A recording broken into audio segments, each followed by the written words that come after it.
Nous sommes en direct du lycée Valin, c'est la fête de la science, vous le savez, depuis le 1er octobre et ça dure jusqu'au 10 ou 12 octobre, je ne sais plus. Et là, au lycée Valin, il y a une présentation d'une filière qu'on connaît sur Antonoculture Culture un petit peu, c'est la filière biotechnologie. Et j'ai Sabrina avec moi qui va d'abord se présenter. Bonjour. Bonjour, Sabrina Belliot, donc enseignante au lycée Valin en biotechnologie. Et je vous présente aussi Michael Faustin-Lebac, qui est enseignant également en biotechnologie. D'accord. Bonjour, donc effectivement, je suis enseignant ici et j'ai été même élève ici en biotechnologie et j'ai même fait un BTS. D'accord. Alors, c'était évident que vous présentiez quelque chose dans le cadre de la fête de la science, en fait. Alors c'est la deuxième année en fait. Nous on a une filière qui est représentée par la première et la terminale, donc filière spécifique, STL, sciences et techniques de laboratoire. Il est aussi possible de découvrir la biotechnologie en option en seconde, avec 2 heures pour découvrir l'apprentissage de cette discipline, sans obligation derrière d'être dans la filière STL.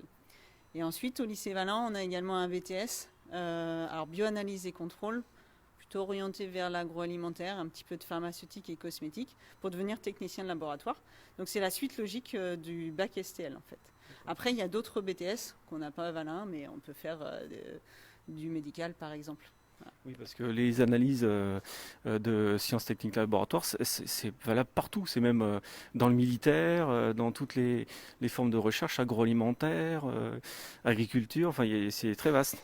C'est ça, alors nous on va vous présenter voilà, quelques aspects des biotechnologies, mais on en parle beaucoup en ce moment, il y a quand même il y a de l'avenir là-dedans. Donc si ça peut donner envie à des jeunes de venir faire des biotechnologies, dès la première, hein, c'est l'occasion. Donc on peut vous montrer quelques stands avec quelques aspects qui seront représentés. Ok. Et puis si vous nous écoutez, ben, venez, c'est jusqu'à 16 heures. Vous êtes accueillis jusqu'à 16 heures. Et donc, bah, on va découvrir justement, un premier stand sur l'ADN. Cette saison. Ah oui, donc là on a plutôt le stand biologie moléculaire. Donc en fonction de ce que vous connaissez, voilà, on peut partir très simple hein, pour montrer ici la molécule d'ADN, donc composée voilà, de finalement 4 bases. On code, notre information génétique est codée. Donc nous on en a 4, représentées avec 4 couleurs ATGC. On sait comment l'informatique fonctionne, c'est binaire, c'est des 1 et des 0 et on a des milliards de combinaisons possibles. Et bien notre ADN aussi en fait, on a des combinaisons, une multitude de combinaisons, ce qui fait notre identité. Voilà. Et ça, on sait le lire, puisque je vois tout de suite que vous avez indiqué le séquençage. C'est-à-dire, on sait lire la séquençage, et en fait, on dit que ça ressemble à un code barre, en fait. Exactement. Quand je parle de l'analogie avec l'informatique, hein, ce sont que des codes. Donc, on enchaîne des codes avec du rouge, du rouge, du rouge, du bleu, du rouge, du vert, et cet enchaînement de couleurs, hein, pour faire simple, va nous donner finalement une information. Donc, comme un code barre. Exactement. Et là, on le voit sous la forme, voilà, plus imagé d'un code barre, puisqu'effectivement le séquençage aboutit à des barres ici qu'on obtient sous la forme d'un gel. Voilà. Et chaque code barre de chaque individu est complètement différent. Et quand on fait des analyses, on peut retrouver si vous êtes passé quelque part avec vos traces génétiques. Oui, tout à fait. Et puis après, je vais rebondir sur le gel, hein, Oui. puisqu'en fait, on peut identifier directement la nature en fait de votre génome grâce à une technologie qui est la PCR. Mhm. Voilà, parce qu'on en entend beaucoup parler. Ouais. Alors on n'a pas apporté l'appareil de PCR, mais on a apporté le résultat. D'accord. Et donc on le fait migrer sur des gels. D'accord. Alors, PCR, donc migrer sur les gels. Alors, ça se passe dans des petites boîtes comme ça, pour ceux Voilà. qui ne connaissent pas. Alors, il faut de l'électricité, donc on a besoin de brancher ici. Dedans, je vais vous l'ouvrir. Donc on a des gels, donc celui-ci est empaqueté, mais on dépose ici ce gel. Mhm. Et dans ce gel, vous avez des puits, alors que je vais vous montrer juste à côté. Oui. Alors, donc, on va voir les puits. Donc, le gel, là, on le voit bien, le gel, hein, il est assez épais. Voilà. Voilà. Et vous avez donc effectivement des lieux de dépôt qu'on appelle des puits. Des puits, donc des trous dans lesquels on va déposer nos échantillons d'ADN. Voilà. On va ensuite le laisser dans la cuve avec le liquide qui conduit l'électricité. et nos échantillons d'ADN vont migrer. Alors il y a un sens pour le faire, ici du puits vers le bas. Et en fonction de la taille de nos petits fragments d'ADN, eh bien, ils vont se positionner tout le long du gel. C'est très simple, les plus grands vont rester coincés un petit peu vers le haut parce qu'ils vont avoir plus de mal à passer dans le gel. Les plus petits vont se faufiler dans les mailles du gel et vont se retrouver plus vers le bas. Et donc plus ça va, plus on a des petits fragments vers le bas. Et on va vous montrer ça en image. Et donc tout ça, après, on le dépose avec cet outil qui est juste là, la pipette Eppendorf, qui est une pipette très technique. Comme ceci, on met un cône. Voilà. Et donc on a ici une petite manette pour pouvoir aspirer ici. Voilà. Et là, on prélève des microlitres. C'est vraiment très petit ce qu'on prélève pour pouvoir faire un dépôt le plus petit possible. Alors j'espère que vous allez pouvoir voir Oui, ici. On va vous allumer les UV. Donc en penchant la caméra, est-ce qu'à l'intérieur on peut voir Non, c'est vers le bas. c'est vers le bas. Voilà. Allez-y encore. Voilà. Voilà. Très bien. Donc là, vous voyez le résultat du gel. Alors peut-être pas complètement nettement, mais vous allez voir des échelles. Vous devez voir des petites bandes colorées en rose, donc qui apparaissent grâce aux UV. Alors, on les voit bien, oui. Voilà. Et pour que ce soit peut-être, ça c'est le vrai, sinon on vous a fait une image à côté. Voilà, on voit bien les traits qui correspondent aux bandes. Donc ça, c'est une caractéristique du dépôt d'ADN en fait. C'est ça, donc on met un colorant qui nous permet d'avoir cette couleur qui se fixe uniquement sur les acides nucléiques, donc l'ADN. Voilà. Et on peut vous donner un exemple, alors ici, de ce qu'on peut faire avec les résultats. Oui. Donc vous avez à gauche ici une échelle avec différentes barres, différents fragments. Donc les plus grands sont en haut, les plus petits sont en bas. Et en fait, nous, on sait quel fragment on a mis dans le puits. Et donc sur des essais qui sont positionnés dans les puits à côté, on a des fragments dont on va pouvoir connaître la taille en comparant tout simplement à notre échelle qui est à gauche. D'accord. Et puis pour la petite histoire ici, ce que je vous montre, c'est assez rigolo, c'est sur le sexage des oiseaux.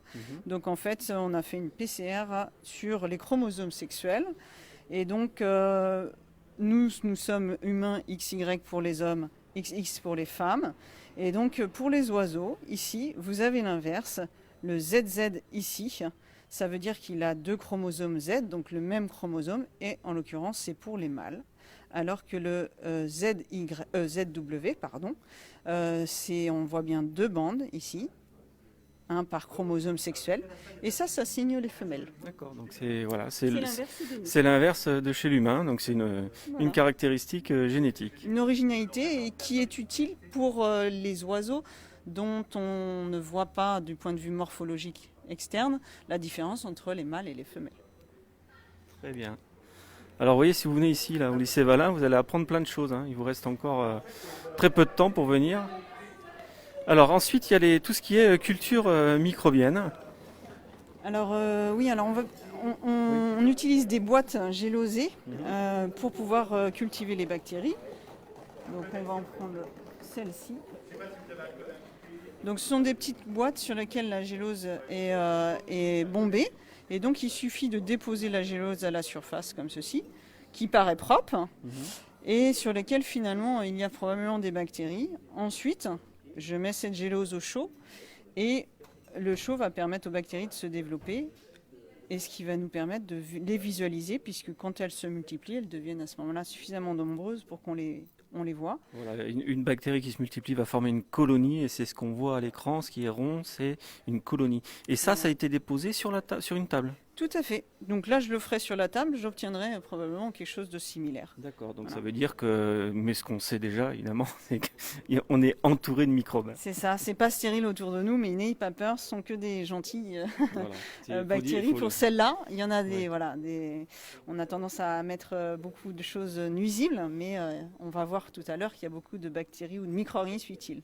Voilà. C'est 95%, je crois, si je ne me trompe pas, des microbes, des micro-organismes qui sont utiles et qui sont inoffensifs pour l'homme.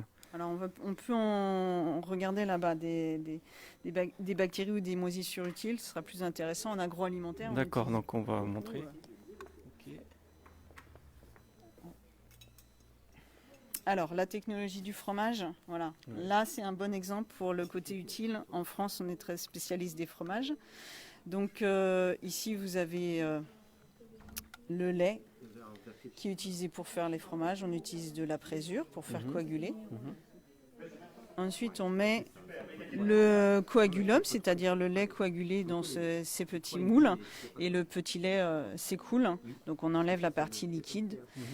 Et ensuite, on met à sécher donc, nos petits fromages qu'on a mis ici dans les boîtes. L'extérieur, ici, vous commencez à voir des petites choses blanches. Eh bien, on va faire une croûte finalement de moisissure. Donc on va mettre des moisissures. La moisissure qui est là-dessus, je vous la montre, c'est la même que celle-ci que l'on cultive en laboratoire, qui a un petit aspect dufteux, voilà, blanc, et qui est finalement en relief. Mais si on met le doigt comme ceci, je vais aplatir ma moisissure et on devinera peut-être à la caméra que ça ressemble étrangement à la croûte du fromage. C'est ça, exactement. Voilà, à la croûte du camembert, parce que c'est exactement la même. Geotrichum candidum, finalement, quand je le mets à plat, eh bien, la moisissure s'aplatit et elle fait cette surépaisseur. Et c'est ma croûte blanche du camembert, du brie, que je vais pouvoir manger parce qu'elle a un goût assez neutre. À côté de ça, vous avez ici une moisissure que vous reconnaissez peut-être. C'est un pénicillium que l'on utilise pour faire les fromages bleus. Donc là, du coup, on a un autre type de moisissure utile. Et oui, parce que effectivement, les moisissures ont permis une découverte très importante. Ah oui, bon, on va passer à côté. Alors, cette même moisissure, on la retrouve ici. Donc on retrouve le côté vert de ma moisissure, donc ça s'appelle un pénicillium. Donc elle a été étalée ici, et vous voyez de l'autre côté sur un fond noir, on a étalé une bactérie de manière perpendiculaire. En l'occurrence, on vous a reproduit exactement l'expérience de Fleming, donc qui est un chercheur de 1929 qui travaille sur les bactéries, qui avait, avant de partir en vacances, étalé ses bactéries sur une boîte. Donc ça, c'est sa boîte. Et il a oublié. Et il est parti en vacances. Il a laissé ça et il revient. Oh, une moisissure. Et donc, il constate que la moisissure a poussé. Il aurait pu jeter sa boîte. Puis, il a trouvé que qu'il y avait un petit espace qui l'a intrigué. Donc, c'est ce qu'on retrouve ici, nous. De manière un petit peu plus flagrante sur cette boîte-là, vous constatez ici que autour de la moisissure, la bactérie, je l'ai bien étalée tout du long, or elle n'a pas poussé là. Donc là, il s'est dit, il y a peut-être quelque chose de produit par la moisissure qui empêche ma bactérie de pousser. Il a creusé, ils ont creusé la question, ils ont collaboré à plusieurs, et finalement, ils ont identifié la pénicilline. Ils ont appelé ça comme ça, puisque le champignon en question, c'est le pénicillium. Et c'est la découverte du premier antibiotique, en fait, qui a permis, à la Seconde Guerre mondiale, puisque c'était découvert en 1929, de sauver des tas de soldats. Ça a permis de sauver énormément de vies. Et ensuite, on n'arrête pas d'en découvrir, puisque là, vous avez une autre boîte où il y a différents antibiotiques qui agissent sur le même micro-organisme. C'est ça, ça s'appelle un antibiogramme. Maintenant, on a découvert et on recherche différents antibiotiques. Et donc, on peut savoir, en fonction du diamètre, quel est l'antibiotique le plus efficace. Plus le diamètre sera grand, plus l'antibiotique sera efficace. Alors aujourd'hui, on continue à chercher parce que la problématique, c'est que les antibiotiques sont de moins en moins efficaces contre les microbes. Et oui, parce qu'il y a des résistances, donc qui posent problème. D'accord. Et ben voilà, on a fait un tour qui était très sympathique. On va pas tout montrer. L'intérêt, c'est que les gens viennent. Voilà, je vais finir sur ces images de micro-organismes. Si on veut découvrir le travail de la filière STL au lycée Valin, on fait comment ?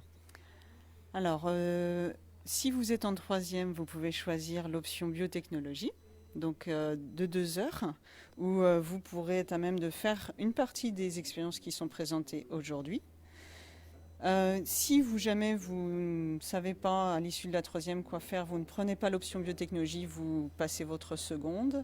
Et à l'issue de la seconde, vous vous orientez vers les biotechnologies. Vous pouvez venir donc en première demander la section STL, Sciences et techniques des laboratoires, qui vous mènera à un bac scientifique STL et vous permettra de poursuivre vos études probablement en BTS. D'accord. Et il y a des infos sur le site du lycée Valin. Tout à fait. Très bien. Merci. Merci pour cette visite. Et on vous invite vraiment à venir voir tout ça parce qu'il y a beaucoup de choses à découvrir sur ce stand. Voilà, vous étiez en direct sur Entre nos cultures.